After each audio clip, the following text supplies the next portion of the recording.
Hey, hi everyone. Nice to be here. And it's an amazing topic, AI data and automation. So my favorite topic because most of us just get confused with these topics only. We know like we have to do this and we plan to do this. It is always the part of the roadmap. And most of us somewhere are not able to do this in a proper way. So very interesting topic. And now best part is like we have a mix of specialists here from different backgrounds, playing different roles. So we'll discuss the same thing and what's blocking the way. And if we have really cracked it in some manner, we will discuss it, the use cases also, the kind of achievements that we have made using AI data and automation. Right. So very first question I think we'll start. So what part of the AI anyway, like in the personal life we are using ChatGPT, so we know AI is working. It's no more a buzzword. It works, right? That is something we have seen in our personal lives. So now as a D2C brand, as a brand at organization level, how we are cracking the AI, right? How it is helping the business. So I think maybe we can start with this question. Maybe starting from Kammal. Sure. Hi guys, I'm Kammal. I lead ops and tech for Veg NonVeg. We are a streetwear and sneaker store. So the question you're asking is how I am using AI as a brand. So there are few use cases, like we are a and few of the panels that happened before was on content. So I think one of the key drivers that we are using AI for is content creation, wherein right now my friend Kirti has recently started a company called Camera, wherein you can really have fashion photo shoots based out of AI. So you don't really need models doing your shoots, you can get it done through AI. So that's one of the key areas where we're using AI. And secondly, we are using AI for data intelligence. A lot of the grunt work, the MIS work that used to happen earlier at a manual level, wherein there was an MIS guy or there was a team sitting who was crunching the data day in, day out. That thing has now moved to AI. So we let the AI do most of the analysis for us, and then the grunt work has moved to AI, and then we take informed decisions using that. So I think these are the two key areas where we are using AI, plus we are also using AI in customer experience.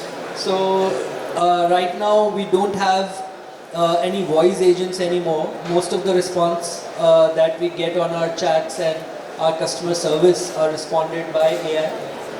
So that's also that we have built.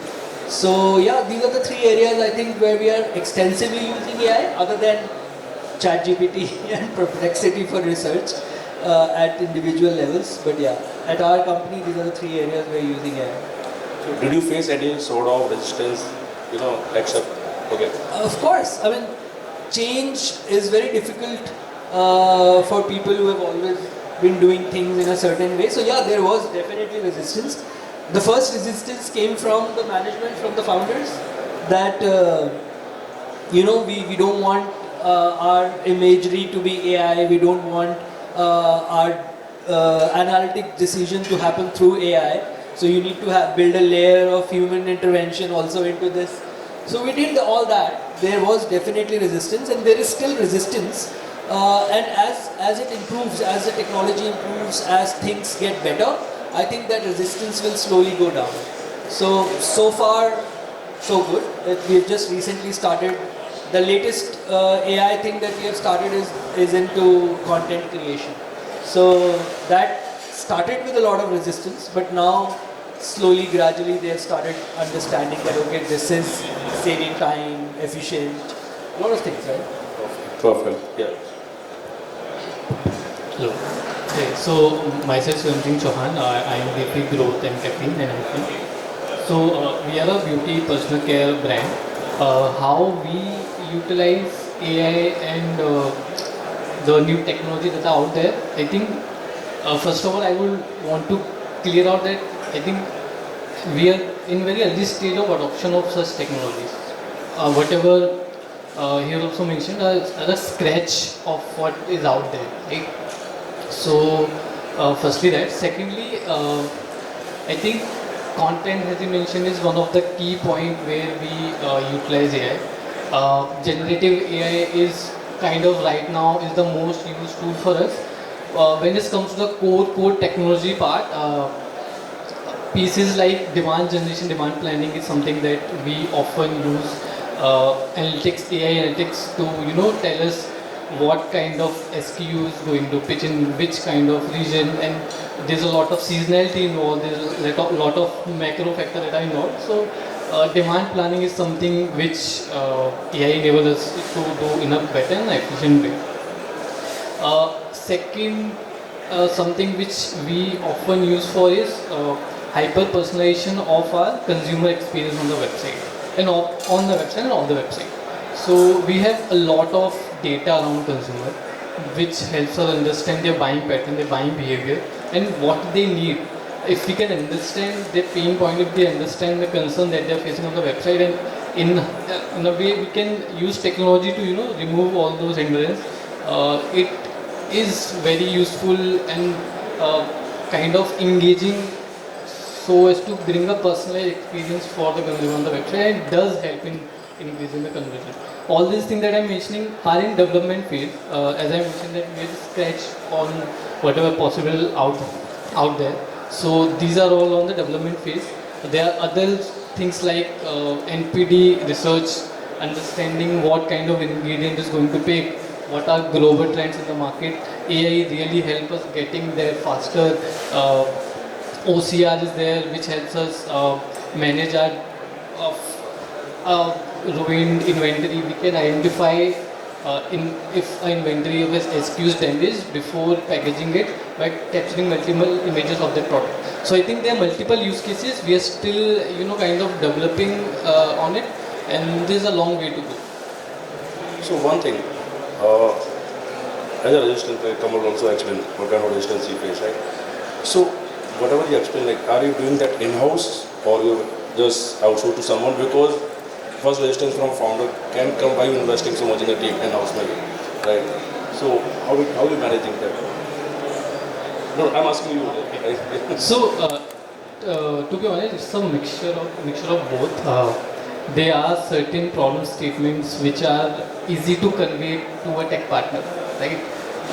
For example, a simple product recommendation engine. It is a little simple to explain what we want, right? There are other use cases as well. When it comes to problem statement which require more deeper understanding of consumer category or more of a subject matter expertise which is required.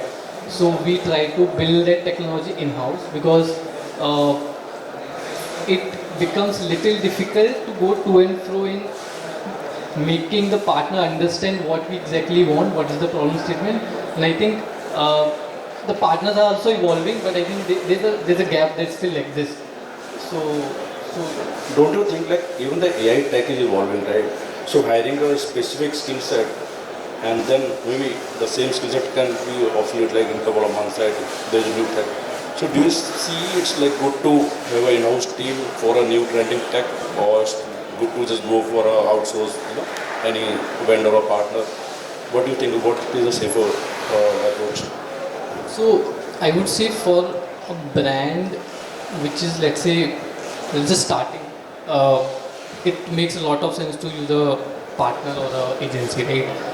But for brand who's aiming to, let's say, do 1,000 crore next year, right? Or going to rapidly expand, it makes a lot of sense to build an in-house team.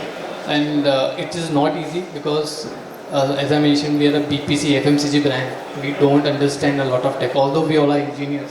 The managing team is engineer, but still it is very difficult for us to hire good tech talent and build a good team. So Yeah, Himanshu. So basically with us, like when we started using this AI and everything, so the first thing which comes into mind is that you can plan your creatives. The first job that people think that would go on is a graphic designer or video editor. So we tried doing it, but like in the industry that we are in specifically, it's more of a product usage, right? Like probably when in an AI will ask someone to use a cream or a shampoo, that's probably possible. But in our case, when it comes to appliances, like it's a lot of result-based videos and UGCs that we have to make. So it didn't help us a lot, where we can like replace the photo shoots or the video. We still do it in-house. We have our DOPs, we have our photographers doing it because that's how the people relate actually that after seeing the actual result of the product. Like if a woman has to get her hairstyling done, it's clearly visible when you're using an AI or it's a real-time factor which is happening. So it's more connected, I would say, to the consumers. So in our case, where we are using AI, it's purely in the data space where, like very recently, we developed our own dashboards. Right, like we were actually really scared of integrating our systems to a SaaS-based office.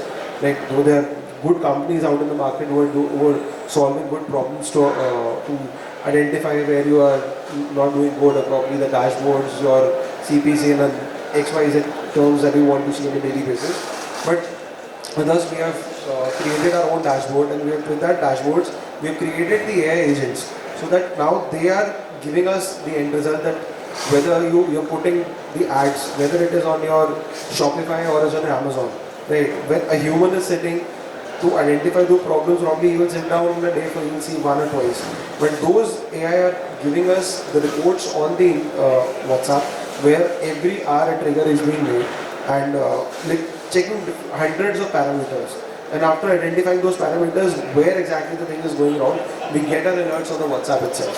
So there is, this is a problem we thought that this is actually helping us. So using the AI only in the data part, not in the influencers on the video. In your case, it makes sense actually. Yeah. Data insurance. Yes. Okay. So, Kammal, the kind of domain you're into, right?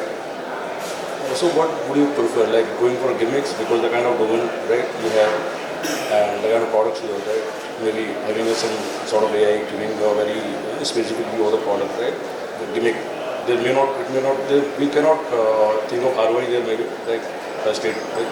So, what do you think, like ROI versus the gimmicks? So, how do you decide whether to go over this fancy tech?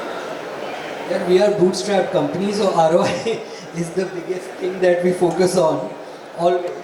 But sometimes you have to go with gimmicks as well. So it's not one or the other. It's like ROI takes the precedence over everything else. And then you go with gimmicks also sometimes. Like we do 3D videos.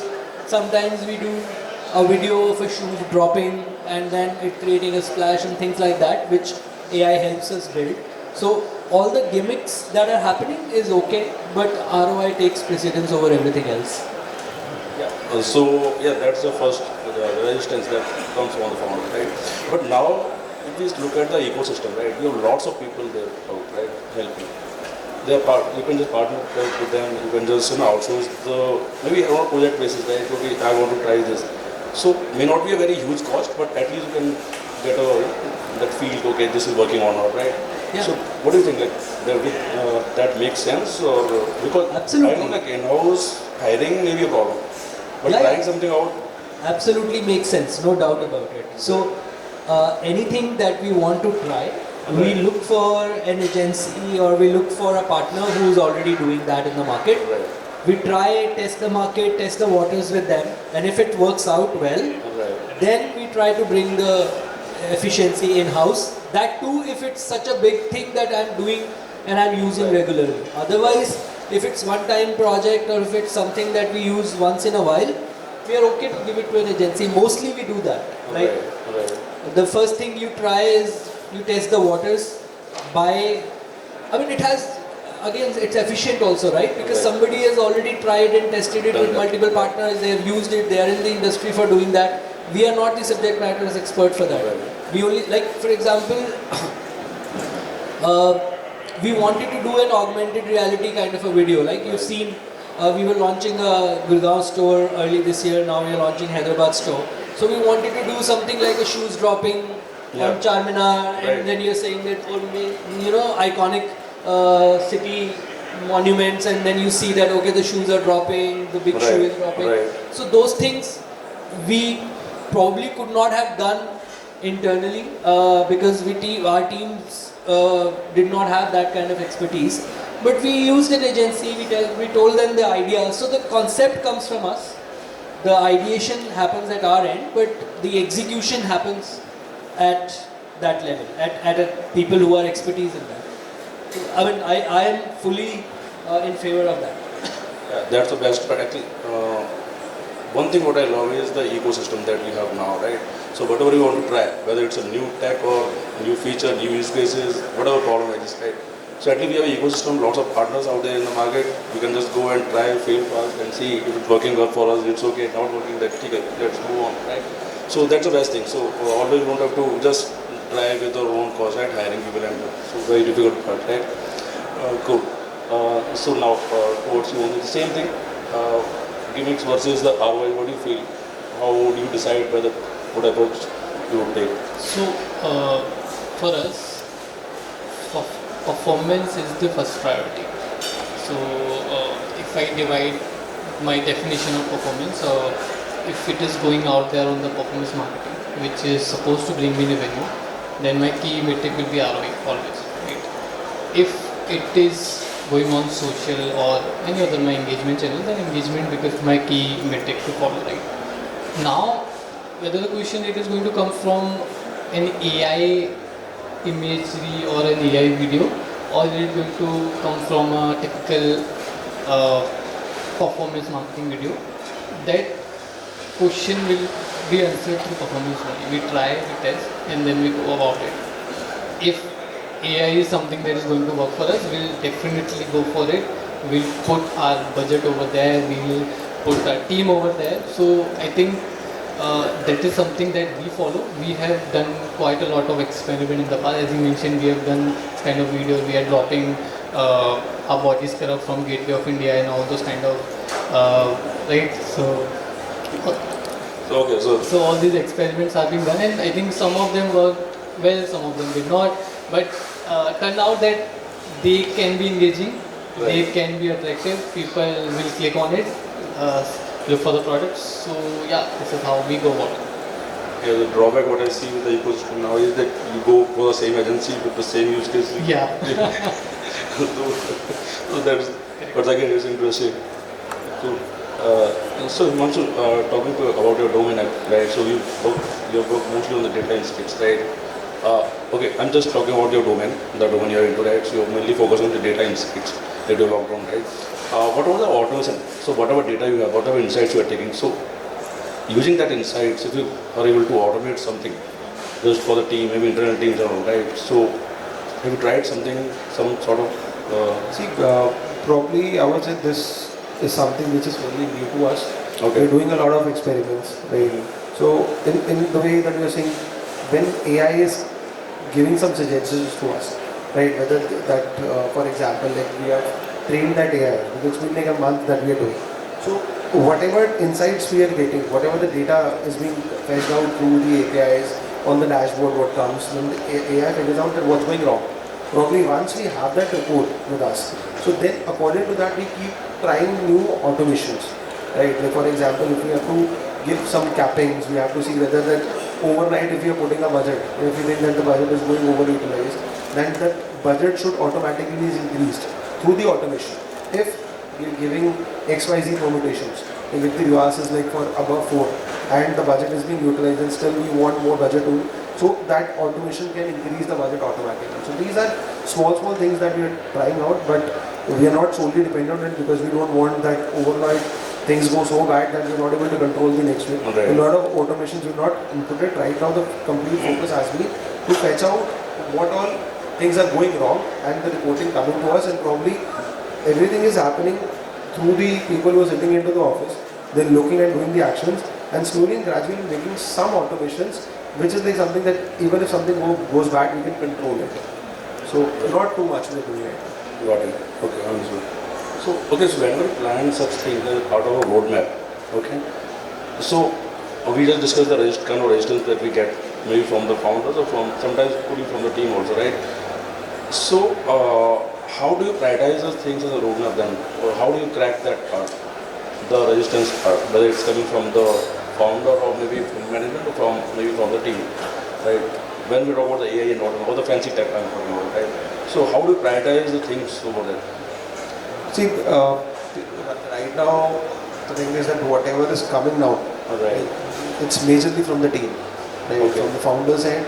Like I usually tend to just overview things which is happening, Like it's a team who is handling everything, who is tracking down everything, taking decisions, what has to be done, what not to be done. But when you talk about the AI right now, see, it's been 4 years, the entire journey has been there.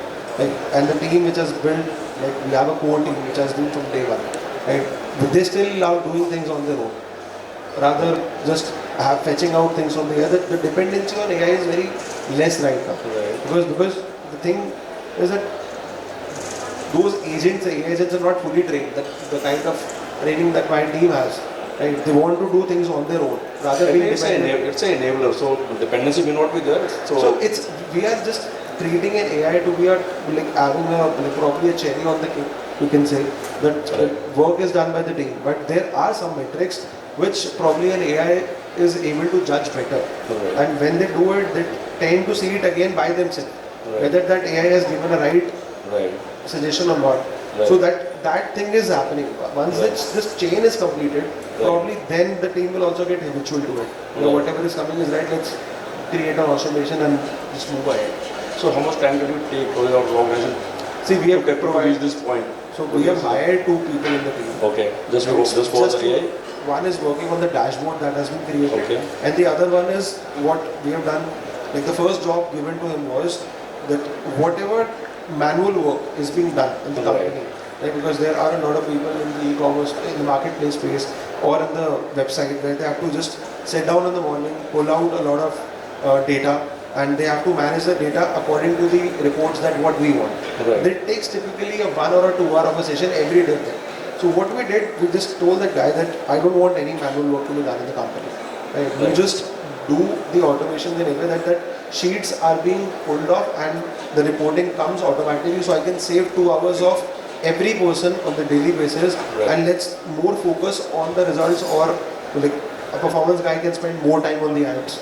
Right, a marketplace guy can go out on the app or on the website where they can talk about that where a brand placement comes. Rather fetching reports and sending it to me, it's better he's spending 2 hours more on the platform and just see whether like where more traffic is coming in, where can I have a product placement, where can I have a brand placement. But that would eventually increase the sales. So that was the whole point why we hired 2 people specifically for this thing. Got it. Yeah, in your case, data, so it's a bit easy actually. So when you mentioned the AI imagery, you also mentioned the AI imagery, right?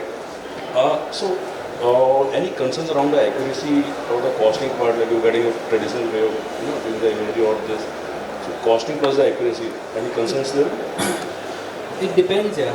I mean, for us, a day photo shoot costs a lot, Right. because you are hiring a photographer, a videographer, a stylist, and all those costs go into, especially the brands who are doing their own photo shoots.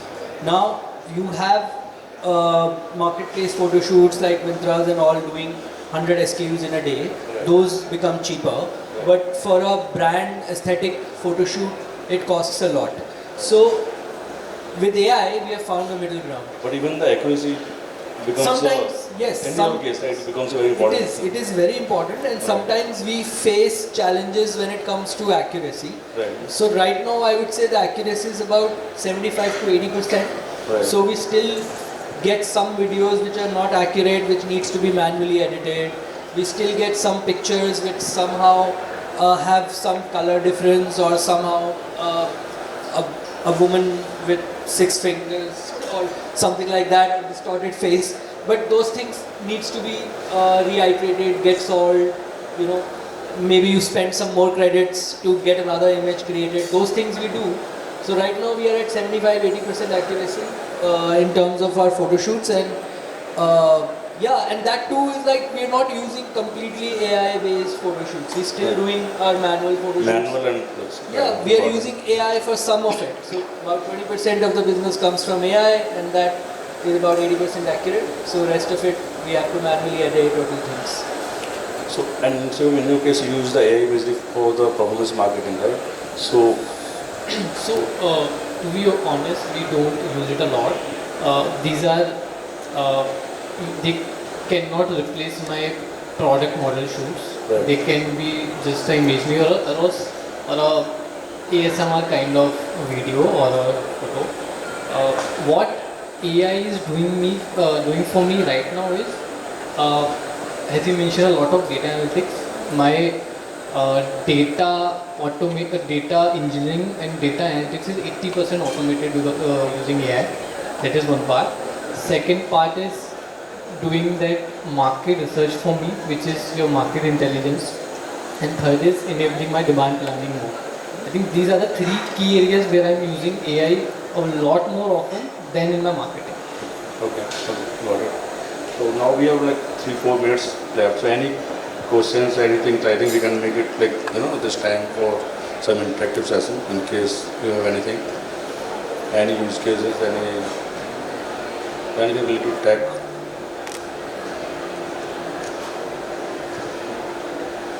Or maybe I think so. We have one question. Okay. So to buy from China, what kind of platforms would you suggest if one needs to? Winston. Yeah. Okay, just repeat. Does one physically need to go to China, or they can sort it here as well? What would you suggest? See, the first blunt answer is no. You don't need to go to China. There are a lot of platforms, there are a lot of people out here who can help you in sourcing, right? And particularly, I would say it depends on the category also, right? So when a category like ours, when I went over there, probably I don't need to go now. I know how things are working. I get the samples there, because in our case, it's not that we just go and buy stuff. It's actually we design. We send that design over there, then the mock-up comes and the colors, combinations and everything happens. But in a category like, for example, I say clothing, then you need to go there, because clothing is all about touch and feel, and you won't get 1,000 samples over there. So you physically need to go there. See, furniture is another category where you don't need to go. You see the quality and everything matches. So sometimes it depends on the quality probably, and even in the quality front you will go once or twice or thrice.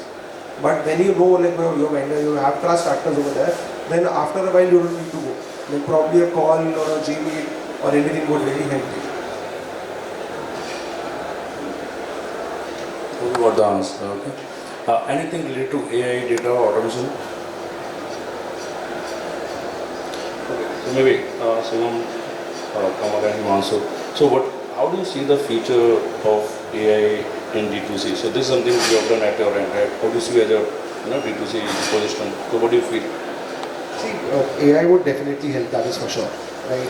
As he said, that 70% accuracy or 80% accuracy is there. Probably after a year, when we again sitting here, they would say a 90-95% of accuracy coming in. Things are improving, right? But again, in our case, where you have 70% accuracy, we have 30% of accuracy right now. Because the model who is using a product, probably in one slide it is different, on the other slide it gets different. Right, so it will take a little bit of time, but I would say after a year or 2 years, things would be really improved. Right? I don't see AI completely replacing everything. Probably in some jobs it can do, AI can do, or a lot of bots can do, but a human intervention would always be there. Similarly, if you have to ask an AI to copy something, first you have to manually click a picture and upload it. Right. So these things, with time, things will get better. Right. But completely replacement, I don't think in D2C founders will allow the AI coming and ruling everything. It won't happen, but in terms of acceptance, because we see the resistance and the acceptance, right? So now in terms of acceptance, I think it will improve, right? That's what. Cool. So thank you so much, and it's been nice being here and discussing such a nice topic and amazing, specialists. Thank you so much. Thank you. Thank you.